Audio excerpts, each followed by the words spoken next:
Le contrat d'engagement jeune a été mis en place le 1er mars 2022 sous l'impulsion du chef de l'État. Il a pour objectif de permettre aux jeunes d'entrer plus rapidement dans l'emploi durable. Il repose sur deux piliers. D'une part, proposer aux jeunes bénéficiaires un accompagnement renforcé et d'autre part, le versement d'une allocation qui leur permet de sécuriser leur parcours. L'État a confié le déploiement du CEJ, complémentaire du service public de l'emploi, les missions locales et Pôle emploi. En 2022, en Occitanie, plus de 30 000 jeunes sont entrés en CEJ. Ce résultat révèle une excellente dynamique du CEJ dans notre région, dynamique qui se poursuit en 2023 avec déjà plus de 13 000 entrées. En Occitanie, le CEJ a permis d'accompagner principalement des jeunes de 18 à 21 ans. Ce sont des jeunes qui étaient sans diplôme et de niveau inférieur au baccalauréat, comme par exemple le CAP, le BEP ou encore le brevet professionnel. Avec cet accompagnement renforcé et le bénéfice d'une allocation permettant de sécuriser leur parcours, 67% de ces jeunes ont pu accéder à un emploi dans les 9 mois qui ont suivi leur entrée dans le dispositif.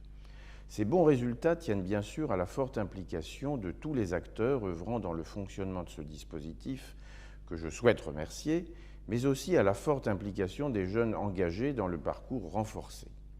Je tiens ici à les féliciter pour leur action et leur engagement. Les premiers résultats sont très encourageants et il convient de poursuivre les efforts de mobilisation.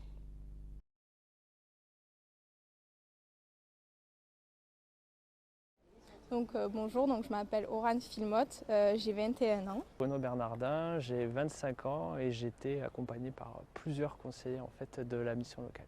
J'ai fait un contrat engagement jeune parce que je travaillais et je savais que ce n'était pas le métier que je souhaitais faire et j'avais besoin qu'on m'aiguille pour que je puisse trouver ma voie rapidement.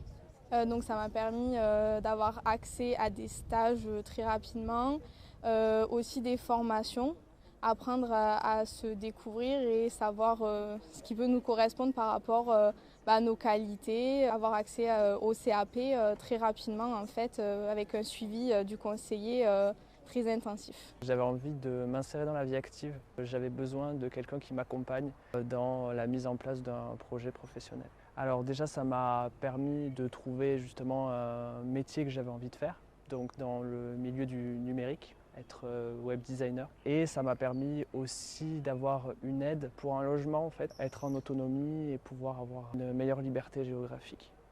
Par exemple rédiger un CV, apprendre aussi à se présenter, réaliser des entretiens de test aussi pour avoir accès justement à l'emploi. C'est mon conseiller de la mission locale, il m'a parlé du coup de l'école de la deuxième chance.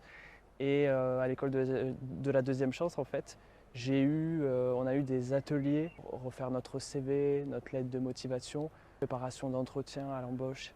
Et on était vraiment dans un cadre de vraiment un esprit d'équipe qui était vachement intéressant avec d'autres jeunes. La conseillère de l'école de la deuxième chance m'a trouvé une formation et finalement en rencontrant la responsable de formation de l'organisme, j'ai pu être retenu et commencer ma formation. Je dirais satisfaite de l'expérience que j'ai eue. J'ai trouvé ce que je voulais, la formation, l'emploi, l'entreprise, très contente. Je dirais enrichissant parce que ça m'a beaucoup apporté.